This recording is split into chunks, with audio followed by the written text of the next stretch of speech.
saluto da Heavy Metal Heaven. Oggi ospitiamo un supergruppo capace di intrattenere nella giusta maniera, vivace e non scontata, con un hard and heavy classico ma mai banale.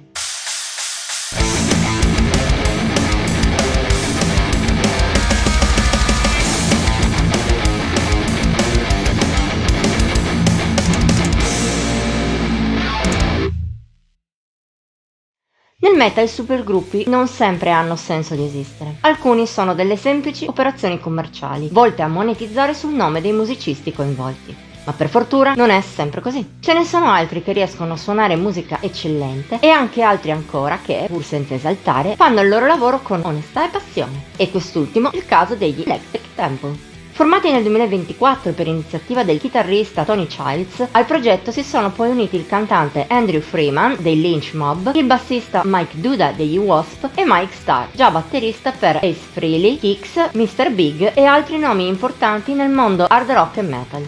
Cosa poteva venire fuori da un collettivo del genere? Come dimostra il full-length High Voltage Salvation, uscito quello stesso anno, un disco appunto tra l'hard rock e il metal classico. Anche se quello degli Electric Temple non è un suono poi così banale.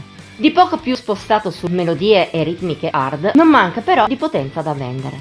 Anche la parte più heavy guarda molto per melodie e costruzioni agli anni 80, ma il supergruppo non si ferma lì. Tra un suono ammodernato bene e piccoli influssi da ciò che la musica dura ha prodotto nei decenni successivi a quello d'oro, gli Electric Temple si rivelano molto meno nostalgici e banali di tanti altri gruppi, anche formati da membri più giovani. Ovvio, non parliamo di nulla di eclatante, ma di un hard and heavy che fa quello che deve fare, ossia intrattenere nella giusta maniera senza troppe pretese. Merito di vari elementi validi come un songwriting fresco che non sa mai di stantio nonostante la sua essenza tradizionale, oppure la bellissima voce di Freeman, un altro valore aggiunto per High Voltage Salvation.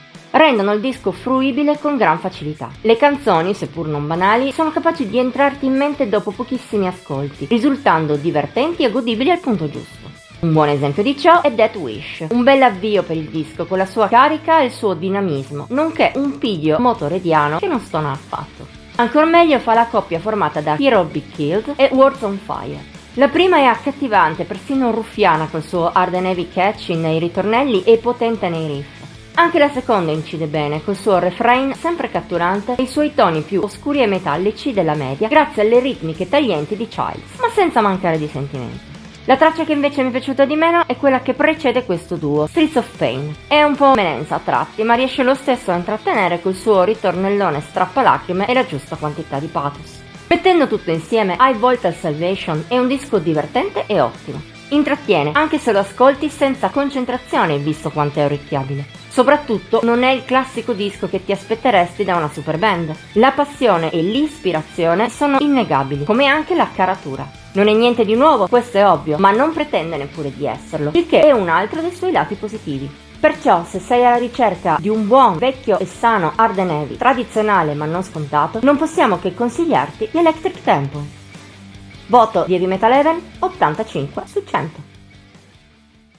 Per oggi è tutto. Se ti abbiamo incuriosito a proposito degli americani, diccelo nei commenti, oltre a mettere like e a condividere il video. Ti invitiamo inoltre a iscriverti al canale e ad attivare la campanella degli avvisi per non perderti neanche uno dei contenuti pubblicati ogni settimana. Infine seguici su Facebook, Instagram e Pinterest. I link sono qui sotto. Ci vediamo la prossima volta!